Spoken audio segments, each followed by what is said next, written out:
Notification volume 0%. Good afternoon, and welcome to M.M.E. I'm your host, Blind Prime, and for today we'll be covering the Transformers Haslab Victory Leo in his Lion mode, and then because it's so easy to make him from Lion mode into Freighter mode, we're just going to cover both modes today in this video. We're just going to, clog it together. I don't mind doing that, and I don't think you do either, so we're going to try and make sure that we keep it underneath, 15 minutes, but no promises. So, that being said, Merry Christmas to all of you. And happy holidays to the rest of you, and happy Festivus to those that are left. Thank you so much for watching, and if you wouldn't mind, helping me be getting up to 500 subscribers before Christmas, that'd be cool. That'd be wonderful. I was been trying to get to 500 subscribers all year, and it'd be awesome to help finish that out. We're so close. Yeah. Okay. So today we're going to talk about Victory Leo, and then we're going to, in his line mode, we're going to transform him into freighter mode. So to keep time down, we'll just get right into it. Now, if you watched the Blindformers episode yesterday, you understand my feelings on the transformation. And if you're a fan of my channel, then you know that I praise transformations over everything else. Whenever there's a bad transformation, it does put a sour taste in my mouth about the figure, because after all, I bought it for the transformation. I didn't necessarily buy it for the alternate mode or the robot mode. I bought it because it's a puzzle box. That's the way I look at Transformers, and that's why I like them. They're puzzle boxes, and really fun puzzle boxes at that. Well, when they are fun puzzle boxes. This Victory Leo wasn't so much of a fun puzzle box, hence why I gave his transformation like a 3.5 or a 4.0 out of 10. It wasn't really that much of a transformation at all. Now, let's get into this Victory Leo and his line mode. Now, his line head is actually really well done, though, there's some negatives, like he has these main pieces that I keep having to pull back out and push back down because they're just so short, and there's nothing that holds them in place. Nothing at all. So, that is annoying. I don't like that at all. I really wish it wasn't so, but that is what it is. Trying to find more stuff to talk about sculpt-wise on him, and I guess we could first talk about siege ports, so we can get those out of the way. He's got one on each of his shoulders, and then on the underside of these wings, right near where the shoulders are for the lion's legs, there are some siege ports hidden in there. And so that's 4 siege ports, but those are a little hard to get to. There is not one on there. There is one on the side of his arm, I think. No. Yep. No, there is. No. So that's 4 so far. You've got the 5th one, which is a siege peg on his back. And then down here on the sides of his legs, you get 2, one on each side. And then on the bottoms of the feet, nothing. Wait, no, you get 2. You get 1 on the bottom of each foot. So that's 4. And then I think the feet that are folded up somewhere. Here they are. They're folded up underneath. The feet that are folded up underneath are 6. So that equals out to be 10 plus 1 siege peg. So not bad.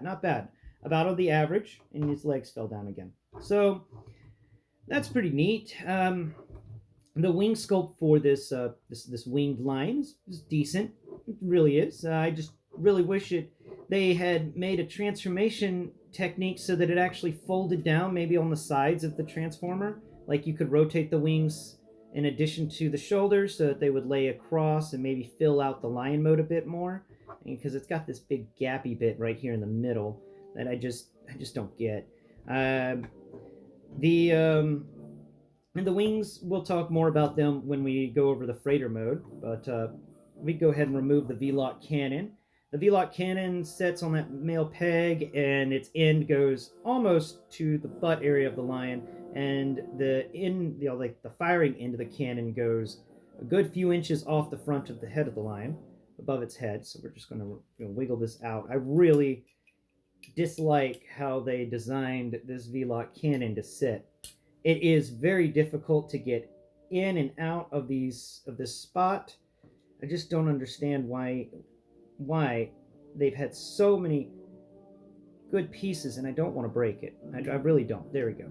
And that is my biggest worry about this V-Lock cannon, is the way that it clasps onto this this peg thing, this little peg pyramid on his back. It just, it's really difficult to get off, and I really worry that these clasps are going to break eventually. So we'll just set that off to the side, and we'll talk about it adding that during freighter mode. So go ahead and close up that top for now. We'll just leave it semi-closed so we can observe everything else. I think the top is supposed to be up for this, but you can do a top that's up or fold it down. It's your toy. Um, I like to keep the top up. Now let's talk these arms. So these arms are decent. We discussed a lot of them in robot mode because there's nothing that changed about the arms here except that they're now lion feeties at the bottoms that we folded out, which is a very stiff joint, but yet the elbow here isn't stiff enough to hold him up, and that's also a shame. Like you knew when you built this guy that you were going to be putting all this weight that he has on these four legs, and yet you didn't design these legs to have ratchets.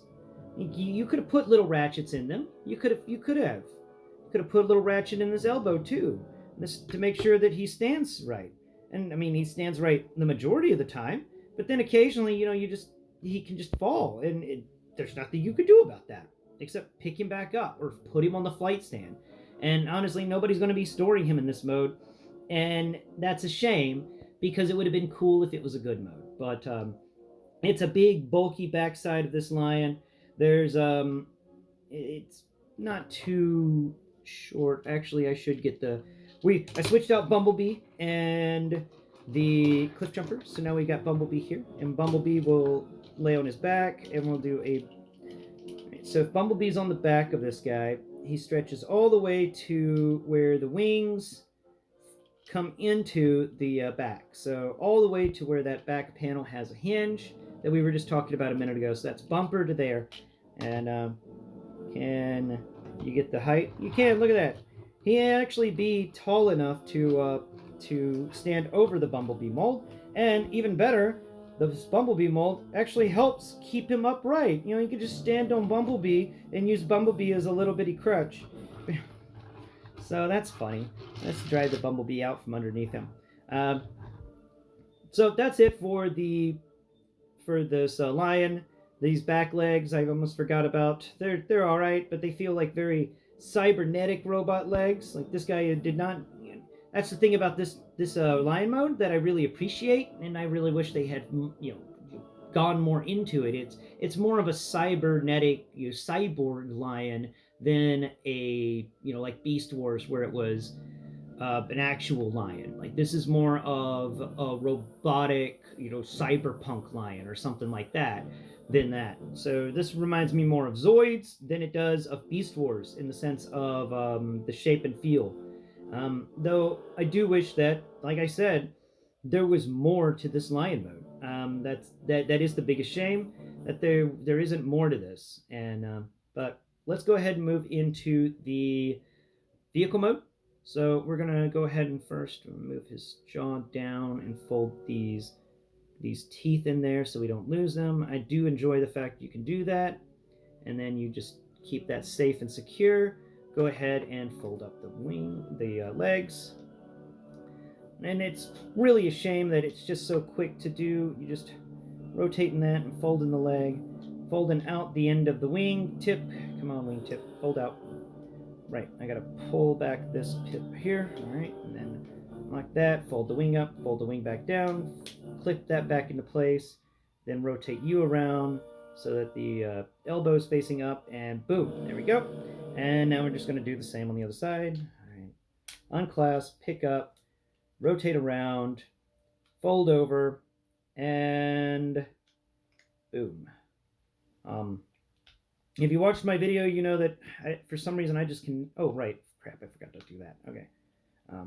I can never find the stupid peg hole, so we're not even going to bother talking about that peg hole right now. It's an existent, non-existent item on this figure, and I folded the backpack in too much.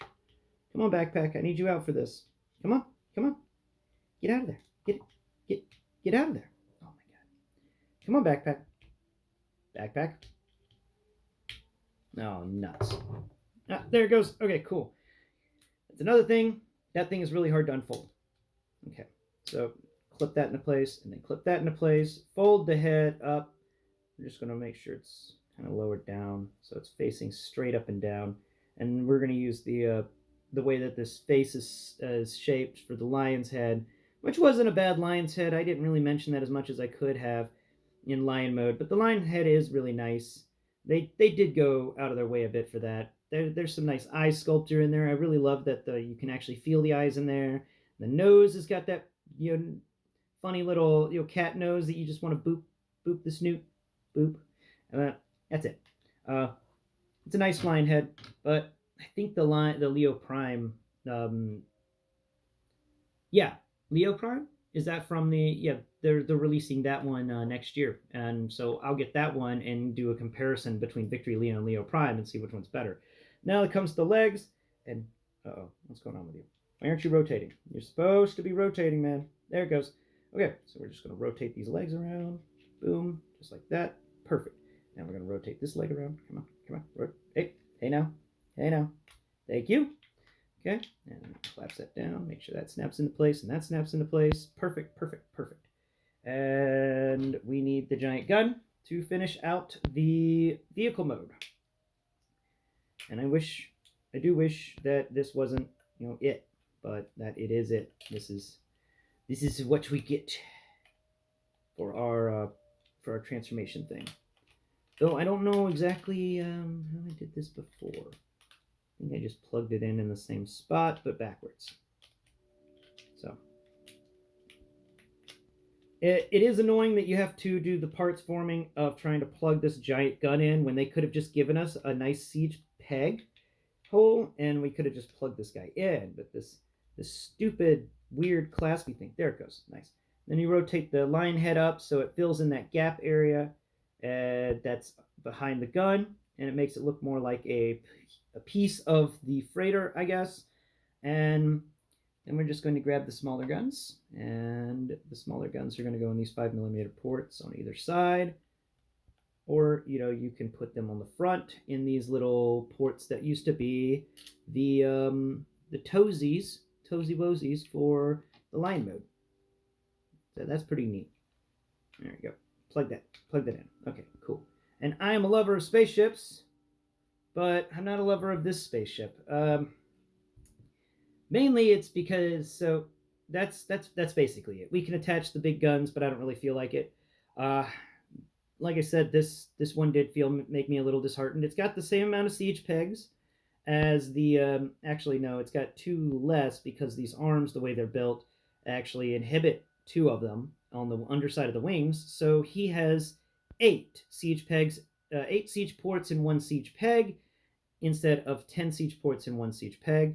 And if you want him to look anything like a freighter, instead that doesn't have a lion's head just hanging out, then you do need to plug in the V-lock cannon in order to make it work. Just set that down. I do want to say that I don't like it whenever they can't find a place to store the head for this guy. The head could have folded up better, I believe. It's such a shame that Victory Leo has seemed to be the afterthought figure of this set, and instead of getting the love and attention that he also deserved, he just kind of got slapped with this.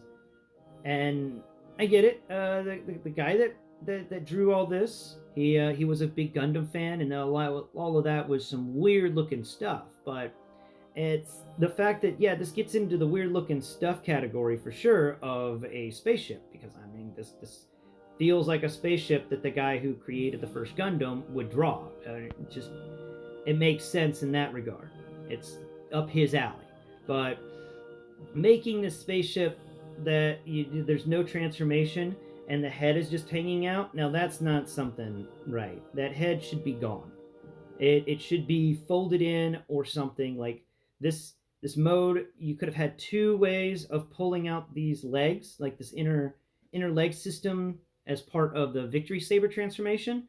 You could have pulled these out just a bit more, which would have made the freighter a bit longer, but would have added that negative zone that was perfect to fold the head into. You could have done that. I mean, this thing can, the head does fold into that negative zone when it's on Victory Saber's back, but not here. And I think if it had done that, the head being just out and hanging out in the open really puts a sour taste in my mouth about this. I love the quality of the plastic, the quality of the build, at least for me. For the freighter mode is pretty good. The lion mode is not so much. But to describe the freighter mode, because everybody just goes rectangle with wings. They're not too far off. So it's a big wide rectangle at the front where the leg assembly was that we all plugged in, because that's now the front. The back is the front on this guy, and it comes down to barely hid giant hinges. And if you've been a fan of my channel, you understand how much I absolutely just do not like giant hinges on the sides of my Transformers. I just do not like that. There's got to be a way to hide those, and we could have had some doors that come out from somewhere and hid this stuff. This stuff could have been hidden under some folded out panels, but it's not. It's just there, and that's a shame. Um, then we come, so it goes big rectangle stuff, solid, to down into like a valley between it and the giant hinge. When I say giant hinge, I mean this thing is as big around as my pinky fingernail. That hinge is way too big. Then we come down here to this deep set valley area where there's nothing going on. There's nothing that could have folded out. There's a clasper bit in there, but there's nothing for it to clasp onto. It's actually used in the Victory Saber mode whenever they combine their vehicle modes together. So it's just nothing there. And then you come over here to the arms, which are just folded, where you took and rotated the arm and then folded the elbow up and shoved the elbow into the wing, and that's it. Now, like the lion paw underneath is what I thought would work best to turn it into landing gear, and the peg doesn't even want to peg in all the time because they use such a tiny peg. And I mean, I got it the first few times, but afterwards it's just been hard to find that peg. That's really annoying that you have to rely on this one peg that's incredibly small, and as a visually disabled person, I can't find it. So I just feel around until I got it about right, but it's never about right. And I'm a lover of spaceships. I'm a lover of tanks, and I'm a lover of spaceships, and I absolutely hate it whenever the spaceships get screwed up and the tanks get screwed up. No, don't do that. I heard about Skullgrin, and I'm like, how did you screw up a tank? They're about the easiest ones to do. And you got so many panels on a tank, armor panels that you could use during transformation. And it's the same here. Like with freighters, you've got stuff you could use. You could have had this entire leg assembly that's here on the side that becomes the freaking arm for the lion mode actually fold over backwards and cover this area. You could have done something like that. Instead, it feels like an unfinished vehicle mode, and that's why the lion mode is going to, because of how the legs work on the lion mode, and that my lion mode barely stands up straight when everything else has had really tough joints, but for some reason the lion mode doesn't. That's a shame, and it's going to be that lion mode gets a 4 out of 10. It really does not succeed in my opinion. And the head sculpt for the lion, you can try all day to save it, but you can't even put a blast effect in there so the lion's head can spit out lasers. So no, that's I hate to give it such a score. And then this freighter mode gets gets a 5 out of 10. Okay, I'll give it a halfway scoring. I'll be nice because it does have siege ports, but it loses 2 of them, which should actually take some points off. And I'm grading this harsh because I had such high expectations. So understand that the bias here is that my expectations were high, and when I got this, they were shattered. So yeah, no, 4 out of 5 for vehicle mode, 4 out of 5, no, 4 out of 10 for vehicle mode, 4 out of 10 for beast mode. The transformation got a 4 out of 10. The robot mode got an 8 out of 10. Because I really enjoyed the robot mode. I thought it was fun, but that's it. And when you average all those together, you get you roughly get about a 6 out of 10. maybe 5 to 6. Yeah, I'd say 6 out of 10 is. I don't have a calculator, so I'm gonna say 6 out of 10. Yeah. And then that's a shame. So overall, this guy gets a 6 out of 10, and yeah. Tomorrow we're going to be covering a Christmas present that I got from a viewer and a friend, and that will be fun. And then we're going to be off for the rest of Christmas break. I'm sorry that I ended the holiday season with a negative review of such a look forward to collector's item, but it is what it is, and it ain't what it ain't. And it ain't Star Saber. Star Saber had me blown away by its engineering and how fun it was, and even the transformation was interesting and involved. Um, this guy is just not. It's such a vanilla transformer on every scale except the robot mode, and even in the robot mode, it's not even. It's just not as great. And I gave it an 8 out of 10 just because it biased. So thanks for watching, and yeah, overall rating, everything included, 6 out of 10. It's just it's a shame that it did score so low. I wanted this to be in the top 10 of 2022, and sadly, this will not be in the top 10 figures of 2022. Do not look for the Victory Leo; it won't be there. Thanks for watching. Please tune in next Prime, where we'll have a gift tomorrow to open and do a box opening. Yay, box openings! All right, Merry Christmas.